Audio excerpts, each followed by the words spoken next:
Hey Cupcakes, so today's video is going to be a little bit different. Today I'm going to be doing the story about my multiple miscarriages. And if you watch my previous videos, like my pregnancy announcement, you know that it did take me several years and I had several miscarriages before I was able to have my baby. So I had mentioned in there that I would do a full story telling you guys everything that happened, just basically the whole timeline and what ended up working for me. So it all started back in 2010. I decided that, me and my husband decided we wanted to try to get pregnant. So we decided to stop taking my birth control for a month to let it, get out of my system. And then we were going to start trying to get pregnant.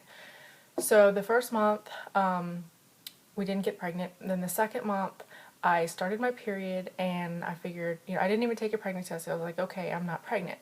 Well, 2 weeks later, it was time to take an ovulation test to see if I was ovulating, so we know when to start trying. And for some reason back then, when I would take my ovulation test, because I was just new to everything, when I would get a positive, I would keep taking it. Once you get a positive, you really don't need to keep taking it because that shows that you are about to ovulate. For some reason, I kept using the test every day. In that particular month, it actually was 4 days in a row that I was still getting a positive on it. And I knew that that just didn't seem right. So I did some research and I ended up finding out that if you're far enough along, an ovulation test can pick up showing that you're pregnant. So I ended up taking a pregnancy test and it was positive. So normally you don't go to the doctor until you're about 8 weeks. So probably around, I want to say maybe around 7 to 8 weeks, I actually started spotting.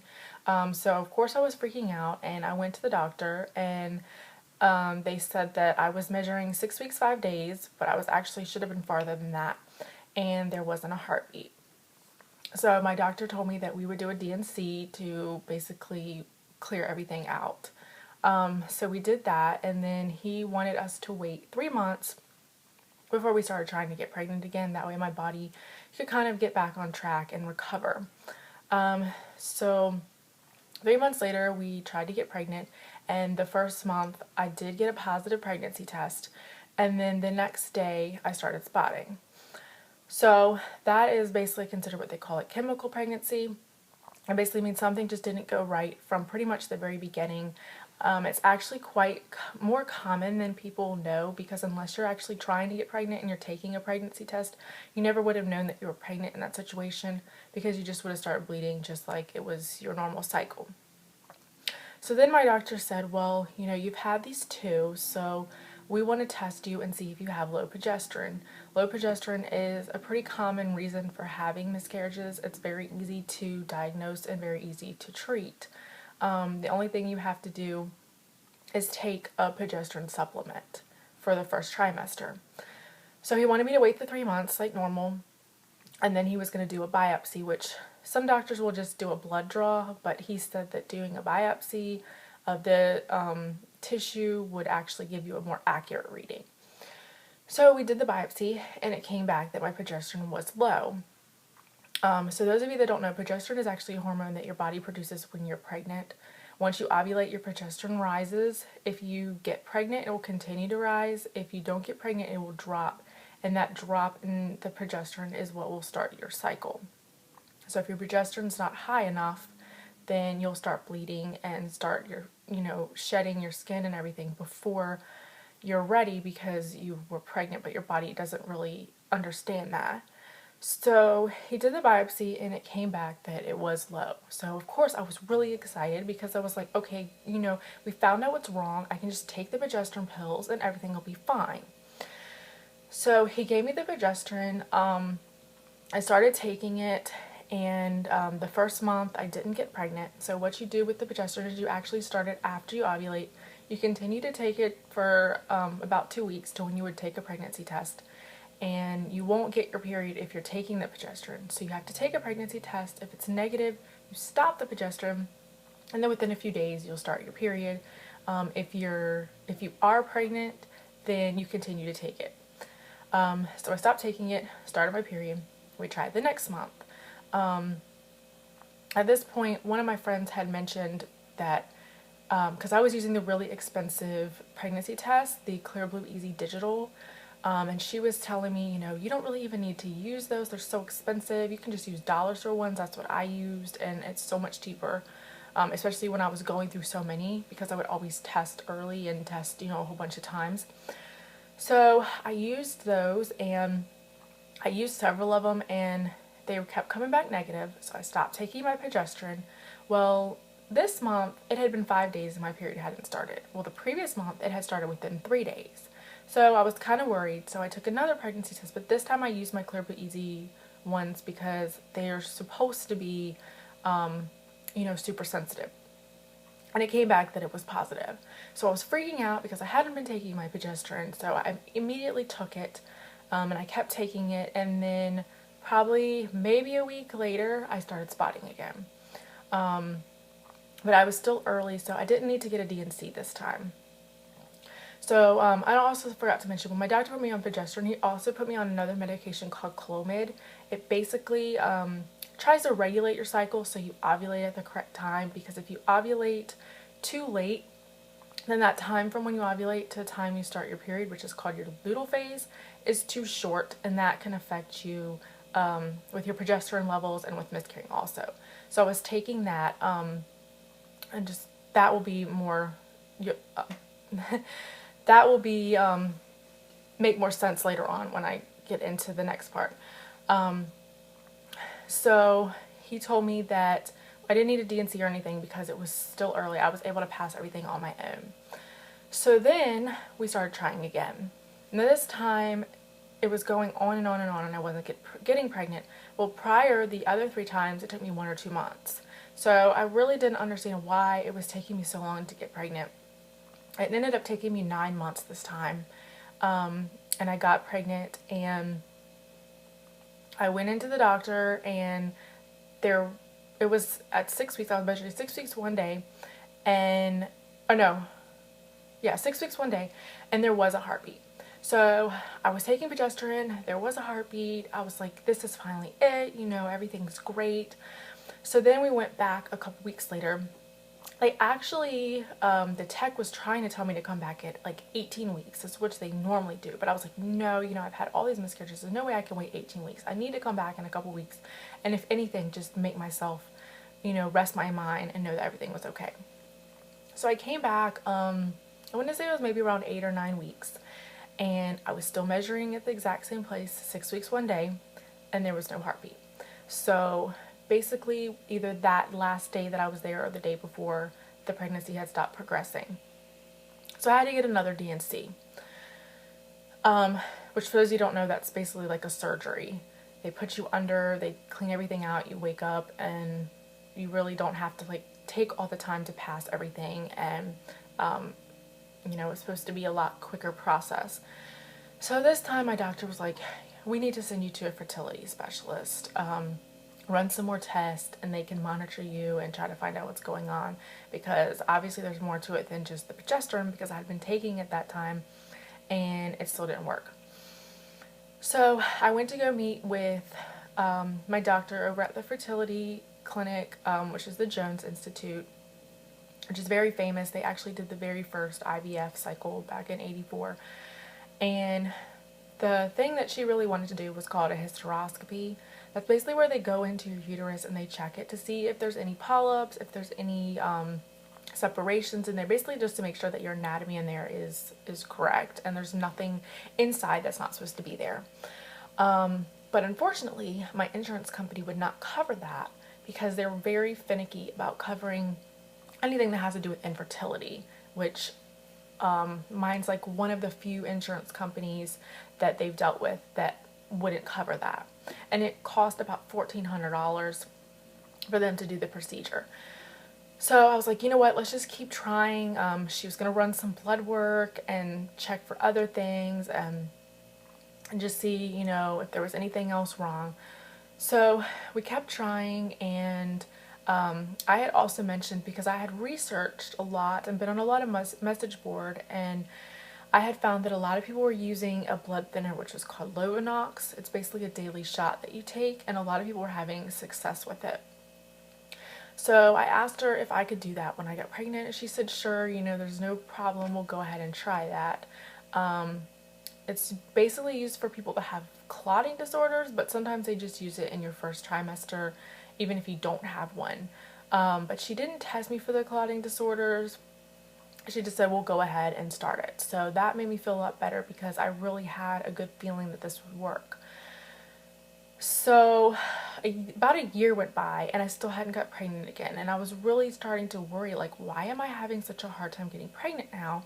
When previously it was just so easy, and now it seems like it's just taking longer and longer. So I finally said, screw it. Let's just do the hysteroscopy. I'll pay the $1,400. So we went ahead and did it, and they found out there was a whole bunch of polyps in my uterus, and she said there was, I think there was probably about 7 or 8, and 2 of them were actually in the spot where the embryo would implant. So she said that could be hindering you from getting pregnant because it can't implant where it needs to, and that could also, if it does happen to implant, can also affect with miscarriages.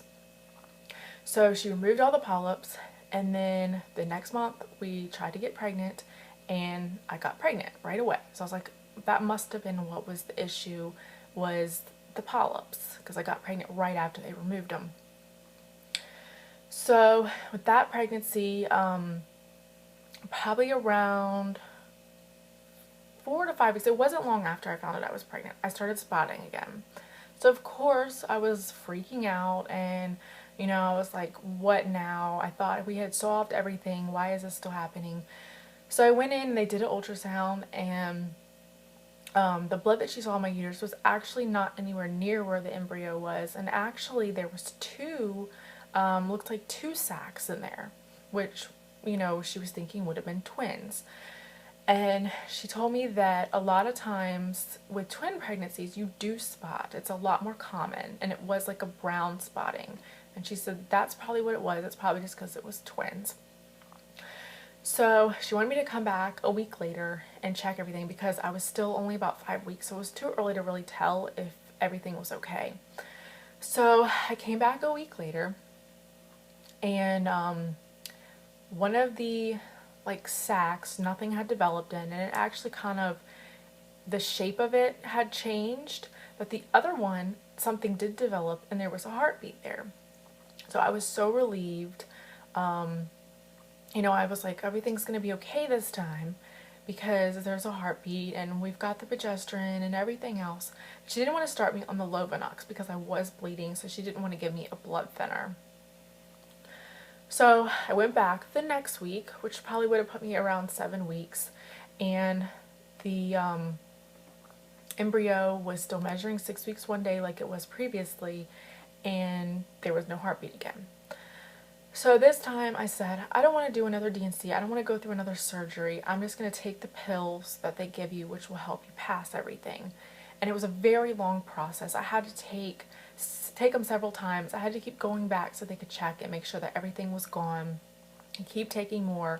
And it really took a long time. I bled for a really long time.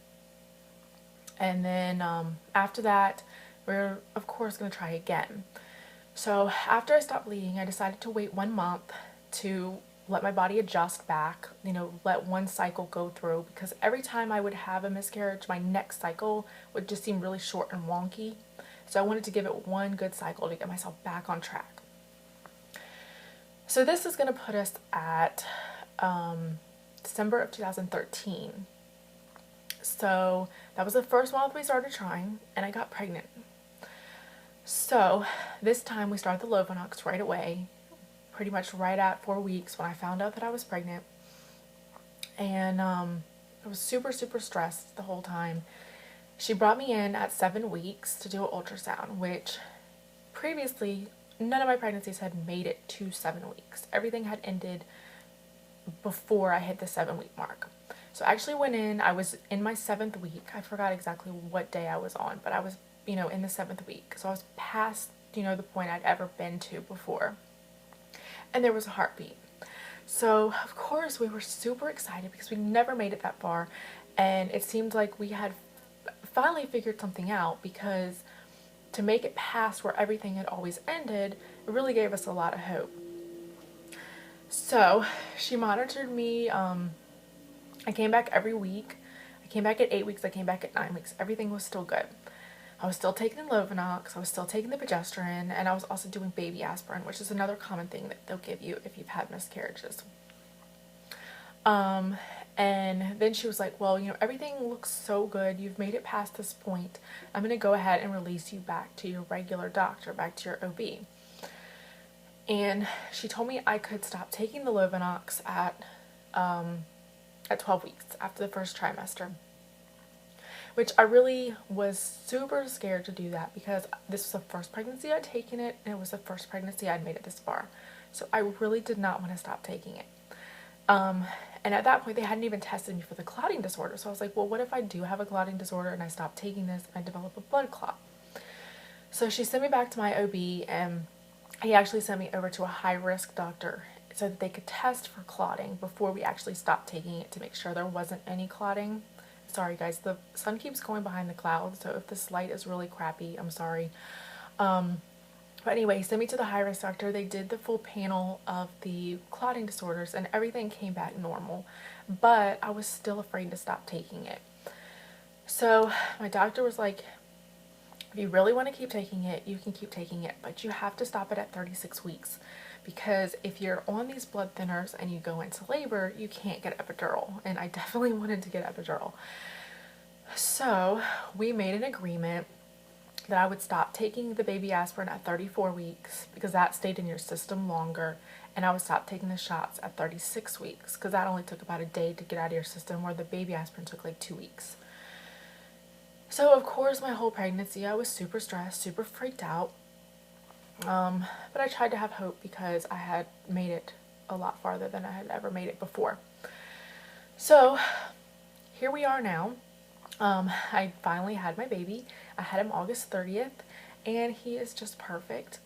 I'm not going to actually show him in this video because I know a lot of people who are going through this don't like to actually see babies because it can kind of upset them.